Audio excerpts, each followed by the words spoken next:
الحمد لله نحمده ونستعينه ونستغفره ونعوذ بالله من شرور أنفسنا ومن سيئات أعمالنا.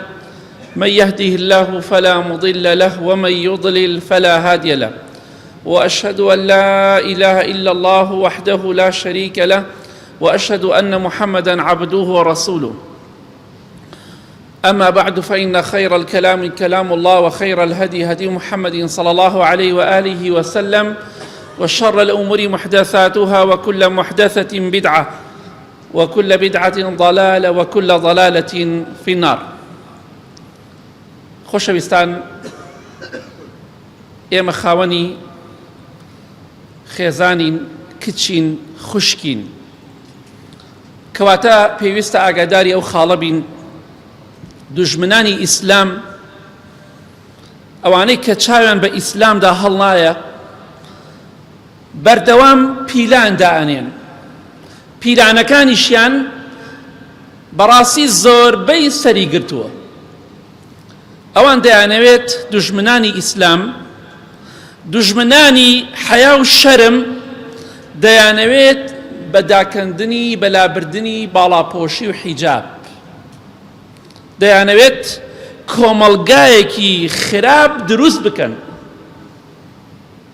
بۆچی؟ چونکە ئەو کاتە دەتوانن هەوا و ئارەزۆکان و شەهوەتەکانی خۆیان تێر بکەن. چونکە ئەگەر ئافرەتی بە شەرم و بە حەیا هەبێ، ئەوان ناتوانن شەهەواتی خۆیان تێر بکەن. بۆیە دەیانەوێت لە ناو موسڵماناندا کۆمەڵگایەکی خراپ دروست بکەن، سافیرە، بۆ ئەوەی کە ئەوەی دەیانەوێت هەدەفیانە هەم خۆیان تێرکەن، هەم موسڵمانانیش بەرەو جەهەنم بەرن، بۆی هاوڕێیان زۆر بێ لە ناو دۆزەخدا. چونکە ئەو جەوە فاسدە، ئەو جەوە خراپە کە ئەوان دەیانەوێت بەدی نایەت ئەگەر ئافرەتان هەمویان داپۆشراو بن. بۆیە دەیانەوێت بە ناوی ڕۆشنبیریەوە، بە ناوی پێشکەوتنەوە، بە ناوی ئەوەی خۆت مەکە پیرێژن، خۆتۆ پیرێژنی ئەم عەبایە چییە و ئەم حیجابە چییە و ئەم باڵاپۆشێ چییە، دەیانەوێت کۆمەڵگای ئێمە دابڕنن لە شەرم و لە حەیا. ئەوانەی کە تەمەنێکمان هەیە زۆر بیرمان دێت. دایکەکانی ئێمە کە تەمەنێکیان هەبوو لەگەڵ نەنکەکانی ئێمە و پور و کەسوکارەکانی ئێمەدا دەمانبینین کاتێکە لە ناو پێ کۆمەڵی پیاوە ئاویان بخواردایە، ئاوایان دەکرد، بۆی پیاوەکە دەمیان نەبینیە ئاوەکە دەخۆنەوە. ئەوە نەنک و دایکی ئێمە بوون، نەک ئەم ئافرەتانەی کە ئێمە بەرەو خراپەکاری دەبن. چونکە ئەوان دەیانەوێت خۆیان تێرکەن. ئافرەتیش بە شەرم و بە حەیا و داپۆشراو بێ، ئەوان ئیشەکانیان سەر ناگرێ. بۆیە دەیانەوێت کۆمەڵگایەکی فەساد بەدڕەوشت دروست بکەن لە ناو موسڵماناندا، و دروستیشیان کردووە ئەوەی ئێستا هەیە 10 ساڵ لەمەوە پێش، 15 ساڵ لەمەوە پێش نەبوو. ئەوەیشی ئێستا هەماوە ئەگەر ئاوا بڕە 10 ساڵی تر ئەوەش نامێنێت. حديثك صحيح جامع صغير هاتو خوشويستي خواه فرميه صلى الله عليه وسلم: وشر نسائكم المتبرجات المتخيلات. ئەوە خوشکی ئێمە دەگرێتەوە، کچی ئێمە دەگرێتەوە، خێزان و دایکی ئێمە دەگرێتەوە. ئەگەر ئەمە بێت، خراپترین ئافرەتی ناو موسڵمانان، خراپترین ئافرەتی ئێوە، شەڕترین ئافرەتی ناو ئێوە کێیە؟ با پێ بڵێ مسەقەف، با پێ بڵێ ڕۆشنبیرم، با بڵێ من پێشکەوتوم، با بڵێ من خۆم ناکەمە پیرێژن.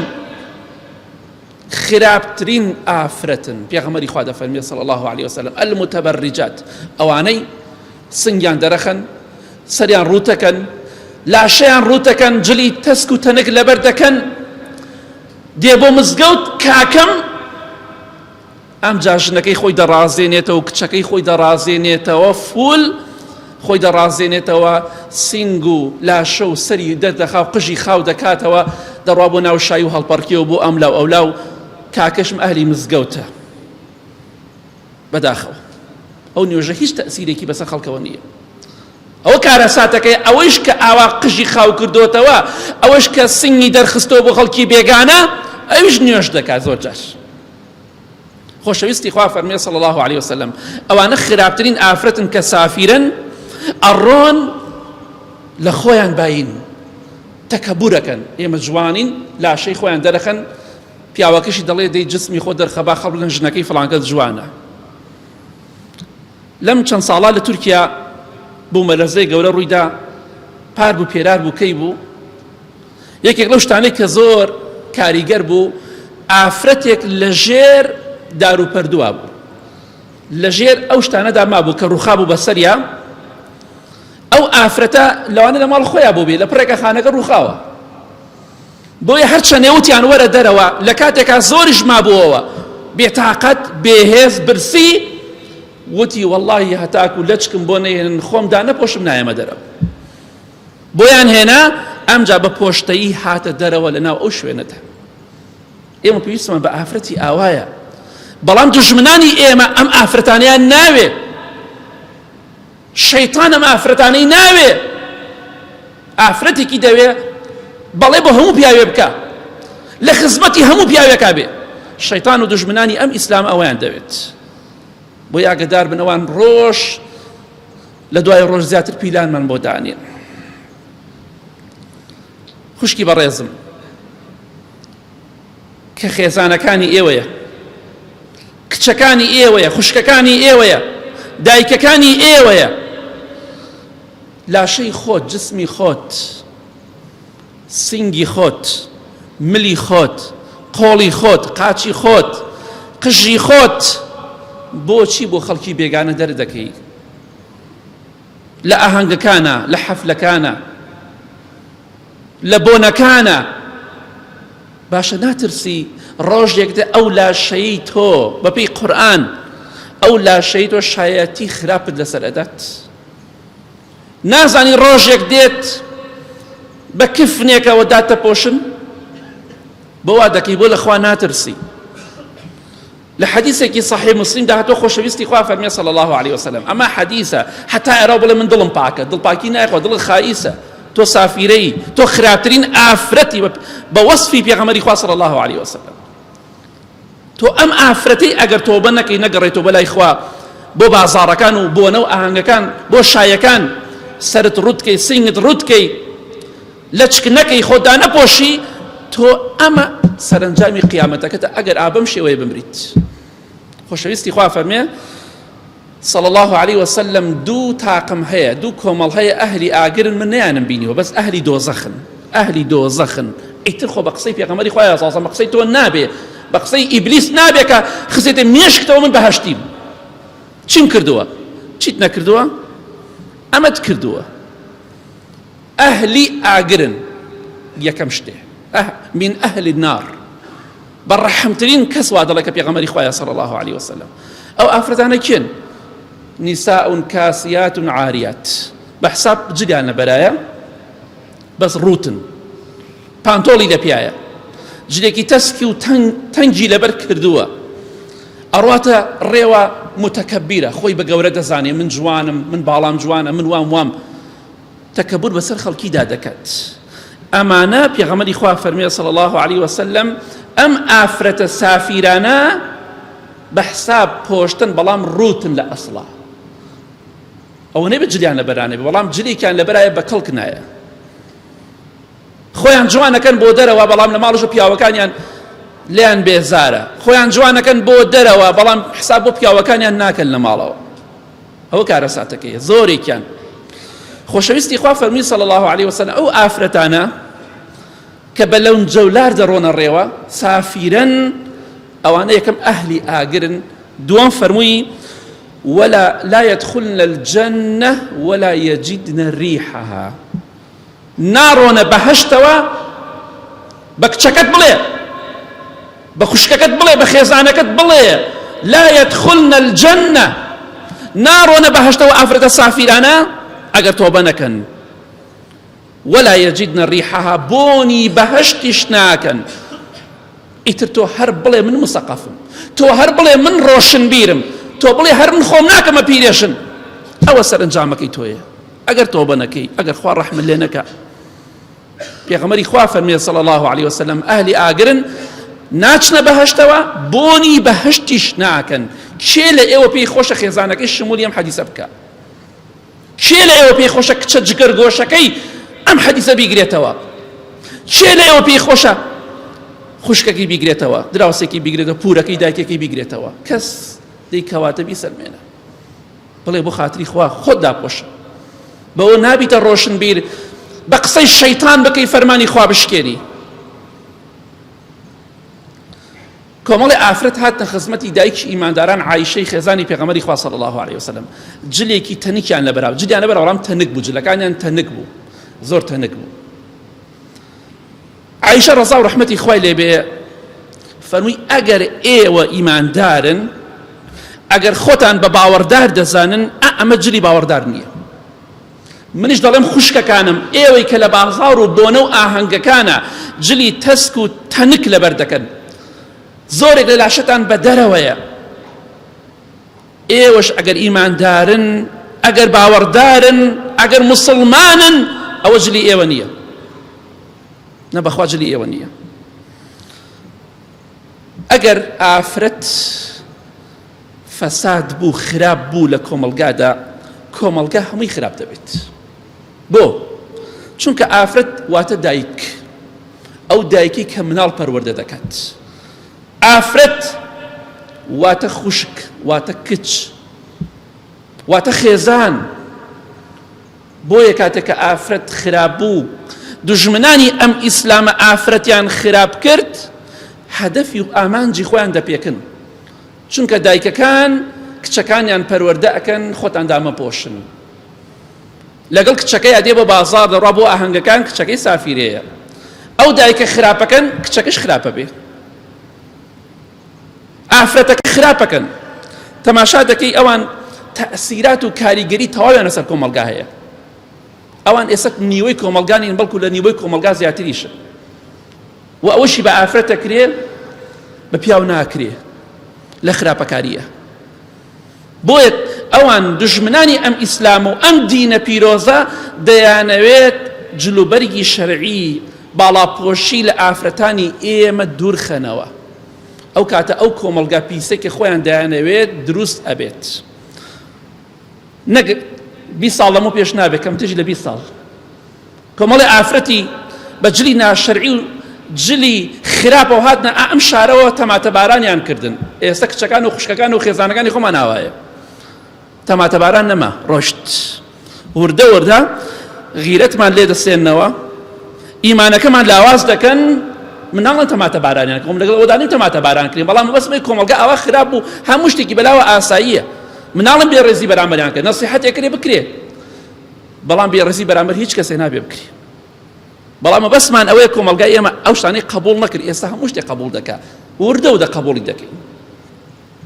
چونکە ئافرەت ئەگەر خراپ بوو زۆر ترسناکە. پێغەمبەری خوا فەرمووی صلی الله علیه وسلم لە حەدیثێکی صحیح بوخاری موسلیمدا، هیچ فیتنەیەکم جێ نەهێڵاوە بۆ پیاوان زەرەری زیاتر بێ لە ئافرەت. کەواتە ئەمڕۆ مشکیلەکە ئەوەیە، ئێستا تۆ کام خانووی جوانە، کام ڤێلای زۆر ڕاقیە سەیری بکە، کام ساری زۆر گرانبەهایە بای سەتەها دەفتەر بێ،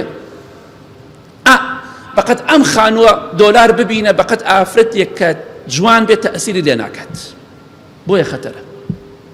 ئەوانش دەیانەوێت لە ڕێی دایکەکانمانەوە تێکیان بدەن، خوشکەکان و ژنەکانمان تێک بدەن، ئەو کاتە هەدەف و ئامانجی خۆیان بپێکن. کە دایک خراپ بوو، خوا ڕەحم نەکا، مناڵەکەشی خراپ دەبێت، چونکە دایک کاریگەری زیاتر هەیە لەسەر مناڵ هەتا باوک.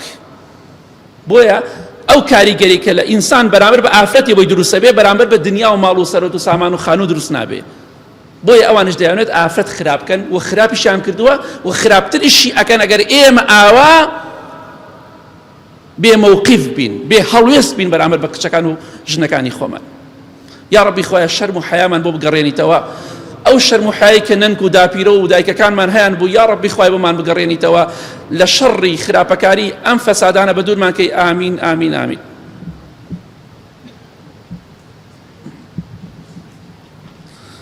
الحمد لله والصلاة والسلام على رسول الله وعلى آله وصحبه ومن والاه.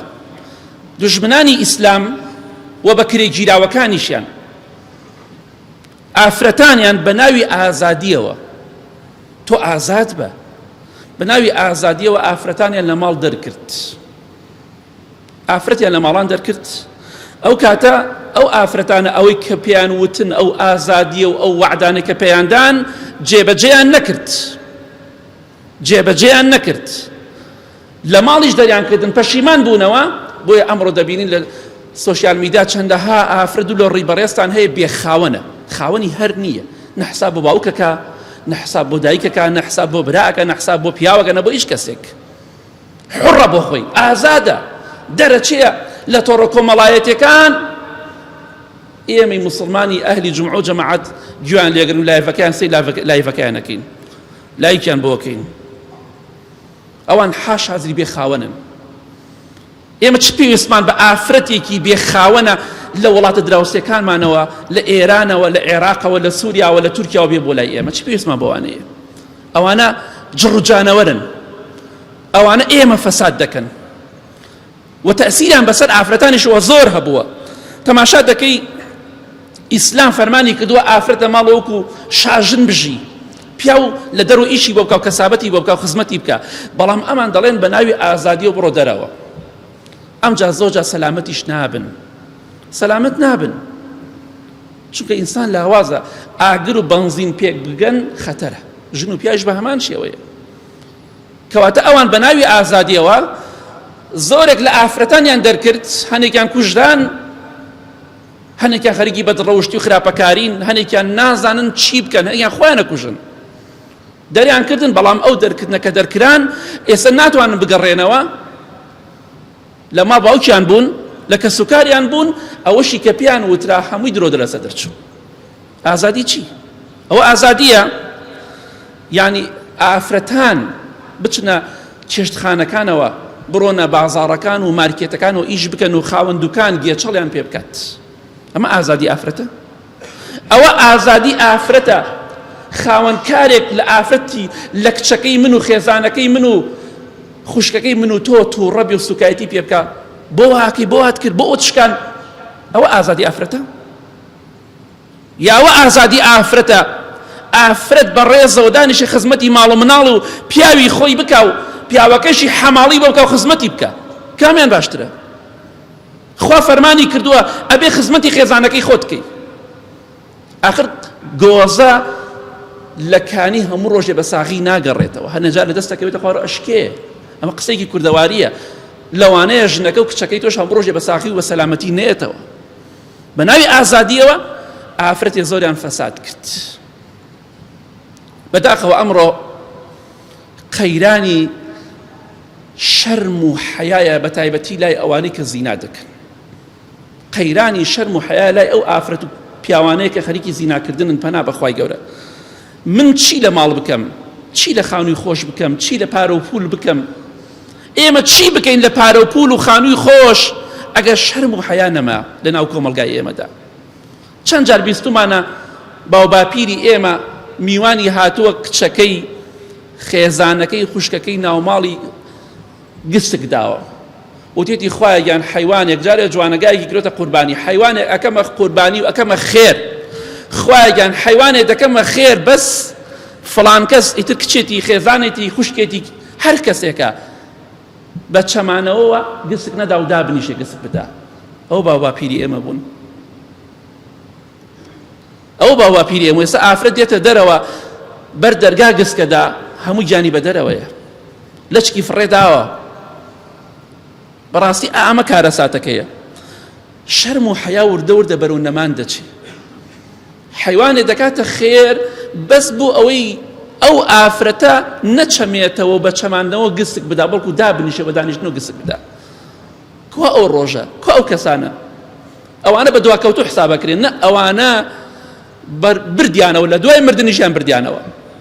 ئەوانشی کە ئەمڕۆ خۆیان بە پێشکەوتو دەزانن، خۆیان ڕوت کردوتەوە، دۆڕانیان ئەوانەی کە مردن و ئەوانەی کە ئێستا زیندون و تۆبە ناکەن.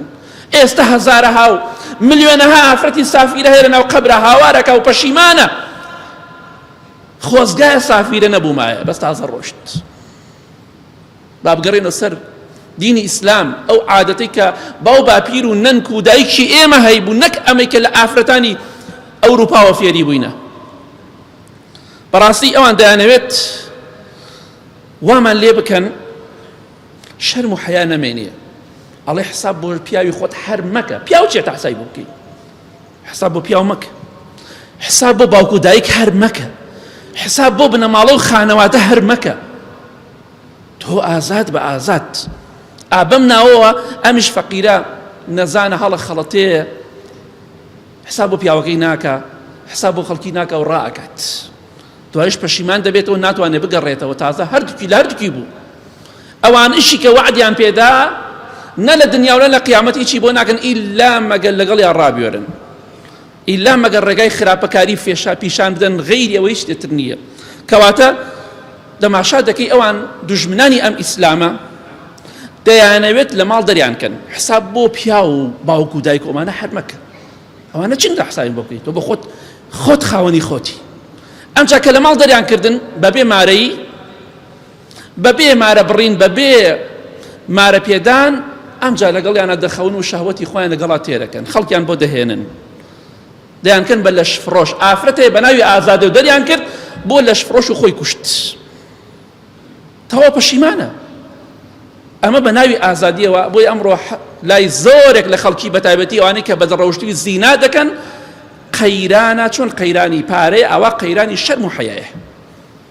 خوای گەورە کەسانەمان بە دوور کات. پێغەمبەری خوا فەرموویە صلی الله عليه وسلم لە حەدیثێکی صحیح تەرغیبە: الحياء من الإيمان والإيمان في الجنة. حياء لإيمان وشرم حياء لإيمان وبشك لإيمان أو شيء بحياء بيو إيمان دار بي لبهشتايا خوشككم أوان دياني ولا بهشت محرومت كان خوشك بريسكم بلاي بريسم كشي إيويا خوشكي إيويا خيزاني إيويا سافري لبازارة كانوا ئاهانگ و بۆنەکاندا. خۆ لە ئەمریکا و بەریتانیاوە نەهاتوو، کچەکانی ئێمە و خوشکەکان و خێزانەکانی ئێمەیە کە ئێمە ئەهلی مزگەوت و جومعە و جەماعەتین، بەتەمای بەهەشتین، کچەکان و ژنەکانیشمان بۆ دۆزەخە نێرین. بەداخەوە دڵسۆزی ئەوان نین ئێمە، دڵسۆزی ئێمە بۆ ئەوانەوە نیە کچەکان و ژنەکانمان سافیرە بێ، با خۆیان داپۆشن، با لەچک بەسەریانە بدەن، با سینیان دەرنەخەن نە بازاڕەکانە. آخر گەنج تووشی فەساد دەبێ. والله پیاوی ئەمڕۆ داماوە، والله من ڕاستیەکە پێتان ئەڵێم، والله ئافرین بۆ پیاوی ئەمڕۆ کە زۆربەی خراپەکاری ناکات. ئەم هەموو ئافرەتە لە بەردەستیایەتی. دوکاندارێکە ڕۆژی 50 ئافرەت سینی خۆی پێشانەدات، ئەچەمێتەوە کاکە لەچکی بەسەرەوە نییە، جلێکی خراپی لەبەرایە. ئافرین بۆ ئێوە، ئینشاڵڵا ئەگەر خۆتان ڕابگرن ئەهلی باشتن.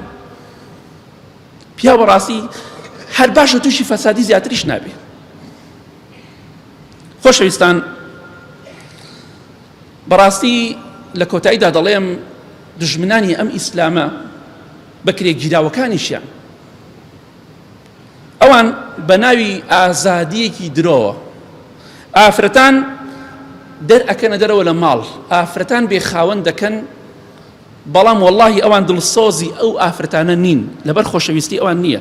ئەوان واللهی دەیانەوێت ئافرەت وەکو کاڵایەک بەکاربهێنن، چۆن شتێک دەفرۆشی بڕۆ لە زۆرێک لە وڵاتەکان کۆمەڵێک شارعەیە، کۆڵان هەیە، جادە هەیە، ئەمە بەس شوێنی لەش فرۆشەکانە.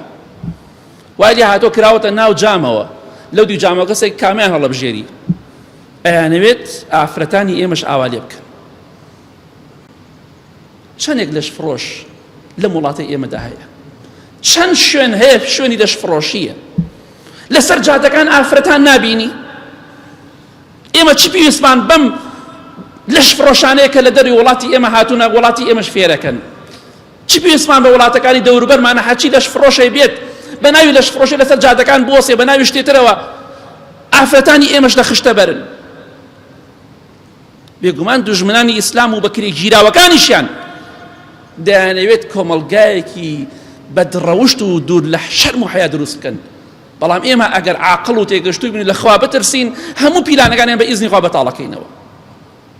بۆیە تەماشا دەکەی دەیانەوێت فاحیشە بەدڕەوشتی بڵاوکەنەوە، ئافرەت وەک کاڵایە بەکاربێنن، کڕین و فرۆشتنی پێوە بکرێن بە ناوی ئازادیەوە. ئەمجا خۆیان تێر ئەکەن لە ئافرەتان، شەهوەتی خۆیان دائەمرشێنن بە ناوی ئازادی ئافرەتانەوە، ستوکایەتی پێ ئەەکەن. ئەمە ئازادیە بۆ ئافرەت ڕۆژی لەگەڵ دەیەها پیاوە بخەوێ؟ ئەمە ئازادی ئافرەتە؟ ئەمە حورمەتی ئافرەتە؟ ئەمە ڕێزە بۆ ئافرەت؟ حاشا، ئاگامان لە کشەکان و خوشکەکان و خێزانەکانی خۆمان بێ، با بە شەرم و بە حەیا بن. ئێوە ئەهلی جومعە و جەماعەتن. پێغەمبەری خوا فەرمێ صلی الله عليه وسلم لە ئاخری زمانە لە ئومەتەکەم کۆمەڵێک پەیا بن، حەدیث صحیحە، لە بەردەم دەرگای مزگەوتەکان ئیزدیحام دروست دەکەن، ئەوە تا سیارەکان ئیزدیحامی دروست کردووە، بەڵام لە ماڵەوە ژنەکانیان سافیرەیە. مەبەستم ئەوە نییە کە لە ماڵ خۆیە، یعنی ئافرەتەکانیان کە لە ماڵەوەن کە دێنە دەرەوە سافیرن، خۆشیان لە جومعە ئیزدیحامیان لە بەردەم مزگەوتەکانە دروست کردووە. ئەوە ئێمەین. جا هەر کەسێک لەو کەسانە ئەوە بێ قوڕ بەسەریەوە زەم کراوە. ئەوان دەیانەوێت ئافرەتان شەرم و حەیایان نەمێنێ، حساب بۆ هیچ پیاوێک و هیچ کەسێک نەکەن. بەڵام خوشکە بەڕێزەکەم لە کۆتاییدا پێت دەڵێم، وەڵڵاهی بە شەرم و بە حەیاوە تۆ قورستری بەڕێزتر و جوانتری. وەڵڵاهی ئافرەت هەرچەندێ بە شەرم و بە حەیا بێ بەڕێز بێ، وەڵڵاهی قازانجێتی بۆ دنیا و قیامەتی. خوا گەورەش کەسێکی خۆش دەوێت بە حەیا و بە شەرم بێ. بۆیە بە ئاگامان لە خۆمان بێت، قیامەتی خۆمان نەدۆڕێنین. بە ئاگامان لە خۆمان بێت دوژمنانی ئەم ئیسلامە دەیانەوێت ناشرینمان کەن. شەیطان لە بەهەشتا چی کرد؟ وەسوەسەی بۆ ئادەم و حەوا دروست کرد. بۆچی؟ لينزع بۆی دای بکەنێت عنهما لیباسەهما، بۆی جلوبەرگیان لەبەر داکەنێ. یەکەم هەدەفی ئامانجی شەیطان ئەوە بوو ئەوان جلوبەرگیان لەبەران نەمێنێ. ئەوەش هەدەفی شوێنکەوتوانی شەیطانە. ئێمە لە چک فڕێدەین ژنەکانمان، کچەکانمان و خوشکەکانمان، دوایەوە سنگیان دەرخەن و قۆڵیان دەرخەن و قاچیان دەرخەن و بە ناوی پێشکەوتنەوە. ئەوە هەدەفی شەیطان و ئامانجی شەیطان و شوێنکەوتەکانێتی. جا هەر کەسێکیش بە قسەی شەیطان بکە، خوا لە قورئانە چەندەها شوێنە دەفەرمێ بۆ ناو جەهەنم دەڕۆت. داپۆشراوی بۆ بەهەشت ئەبا، سافیرەیی بۆ جەهەنمت ئەبا گەر تۆبە نەکەی، بۆ خۆت هەڵی بژێرە. ئەمڕۆ پێش مردن هەڵی بژێرە، پێش مەلەک الموت بێتە خزمەتت. اللهم اغفر للمؤمنين والمؤمنات والمسلمين والمسلمات الأحياء منهم والأموات من أهل السنة والجمعة والجماعات. يا ربي خوايا الشرم حياما بنصيبك، يا ربي خوايا ئافرەتەکان من خوايا شرم حيان زيادة بيبخشي، يا ربي خوايا ئەو خوشکە بەڕێزانەی کە سافیرن خوايا هدایەتیان بدەی، یا ربی خوايا هدایەتیان بدەی، خوايا غیرەت بە پیاوەکانیشیان ببەخشی، بە باوکەکانیان ببەخشی، وان لێ بکەن دایان پۆشن یا رب العالمین. خوايا هێمنی و ئارامی وڵاتمان بپارێزی، ئەوانەی نەخۆشن خوايا شیفایان بدەی، ئەوانەی قەرزارن قەرزاریان بۆ دەبرکەی، خوايا وڵاتمان لە شەڕی خراپەکاران بپارێزی، خوايا هەر کەسێک بۆ ئیسلام و مسلمانان شەڕ و خراپە و بەدڕەوشتی دەوێت یا ربی خوايا بە گەورەی خۆ لە ناوی بەرە. یا ربی خوايا هەر کەسێکش بۆ ئیسلام و مسلمانان خێر و چاکە و ڕەوشت بەرزی دەوێت یا ربی خوايا سەرکەوتووی کە، یا ربی خوايا برا مسلمانەکانشمان لە غەزە سەرکەوتووکەی، خوايا جوولەکە و وڵاتە زلهێزەکان زەلیلی و ڕسوای دنیا و قیامەت بکەی. آمين آمين آمين. وصلى الله على محمد وآله وصحبه أجمعين.